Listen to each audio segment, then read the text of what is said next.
उदालगुरि जिल्ला दुलाराय बर' फरायसा आफादा दिनै उदालगुरि कलेजाव जोङो जिल्लानि सिङाव थानाय गासै गुदि फरायसालिनिफ्राय डिग्री कलेजसिम जाय फरायसालि इन्स्टिट्यूशनफ्रा सोलोंथाय फसंथानफ्रा भेन्सार जानानै दङ बिथांमोननि फोरोंगिरिफोरखौ लिंहरनानै जोङो जयै थुबुर जानानै जोङो सावरायनाय मोनसे हाबाफारि लादों।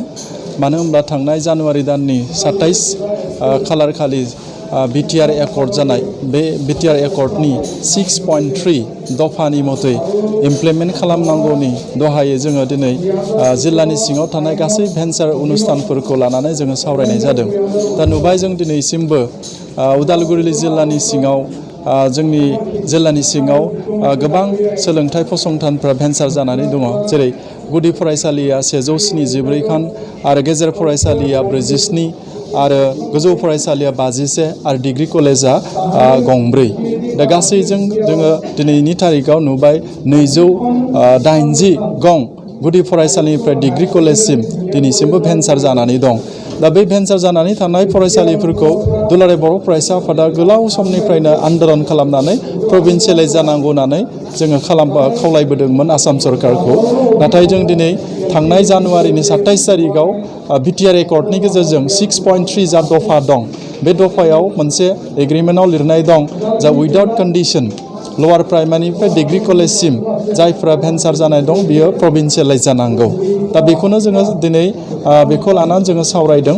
दा ओंखायनो बेयाव जोंनि जिल्लानि सिङाव थानाय उदालगुरि जिल्लानि सिङाव थानाय गासै गुदि फरायसालिनिफ्राय डिग्री कलेजसिम जाय फोरोंगिरिफ्रा फोरोंगासिनो दङ बिथांमोनखौ लिंहरनानै बिथांमोननि समस्याफोरखौ बुजिलायनानै बिथांमोननिफ्राय जोङो मा कन्डिशनाव बिथांमोननि फरायसालिया दिनैसिमबो प्रभिन्सियेलाइज जायाखै बिनि गासै बिथं नायबिजिरनाय हाबाफारि हिसाबै जोङो जोंनि बे उदालगुरि जिल्ला दुलाराय बर' फरायसा आफादा लिंहरनानै बे हाबाफारिखौ खालामदों।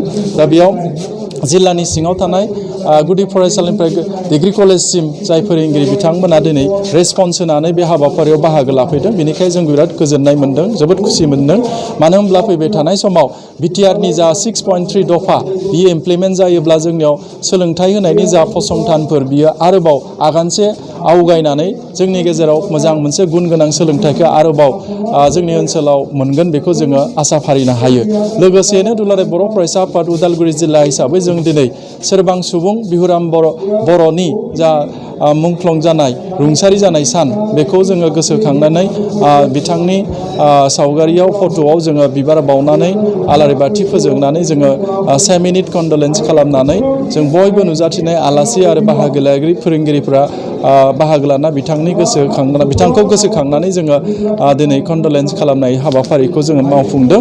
आरो लोगोसेनो फैबाय थानाय समाव जिहेतुके बिथाङा बर' हारिनि थाखाय बर' साहित्य सभानि थाखाय गोबां कन्ट्रिबिउसन होलांबाय।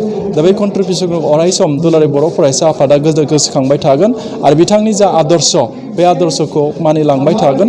आरो बे रोखोमनिनो बिथाङा जिहेतुके बर' राव आरो बिजोंनि सायाव गोबां खामानि मावदोंमोन थिग बिदिनो दिनै जों उदालगुरि जिल्ला दुलाराय बर' फरायसा आफादा दिनैनि सानाव बेखौ लोब्बा लाफानानै दिनै भेन्सार स्कुलफोरनि जा समस्या बे समस्याखौ सावरायनायखौबो लाफानाय जादों। लोगोसेनो जों आसाम सरकारखौ भारत सरकारखौ खावलायनो नागिरदों उदालगुरि जिल्लानिफ्राय जोंनि जिल्लायाव जे दासिमबो गं 280 फरायसालिया भेन्सार जानानै दङ बे भेन्सारखौ फैबाय थानाय समाव बिटिआर एकर्डनि जा दफा 6.3 बे दफानि अनुजायै बेखौ थाबैनो प्रभिन्सियेलाइज खालामगोन बेखौ जोङो आसा फारिनाय थाबाय।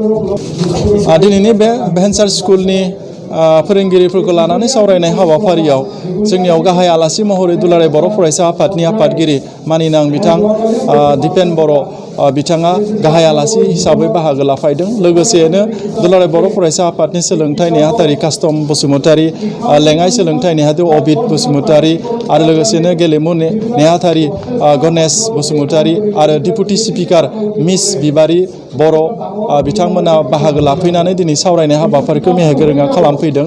आरो बे सावरायनाय हाबाफारियाव जिल्लानि गंफ्रोमबो फरायसालिनिफ्राय बाहागो लाफैनानै गाहाय फोरोंगिरिजों लोगोसे लोगो फोरोंगिरिफ्रा बाहागो लाफैदों। गासै 500निबो बारा फोरोंगिरिफ्रा बाहागो लाफैदों सावरायनायाव आरो बेखौ जोङो मोनसे पजिटिभ दिगजों आसा खालामनो हायो जे फैबाय थानाय समाव गमामायैनो बिथांमोननि जा आसा बियो पुरन जागोन बेखौ जोङो दुलाराय बर' फरायसा आफाद उदालगुरि जिल्लानिफ्राय जोङो बेखौ मिजिंथियो।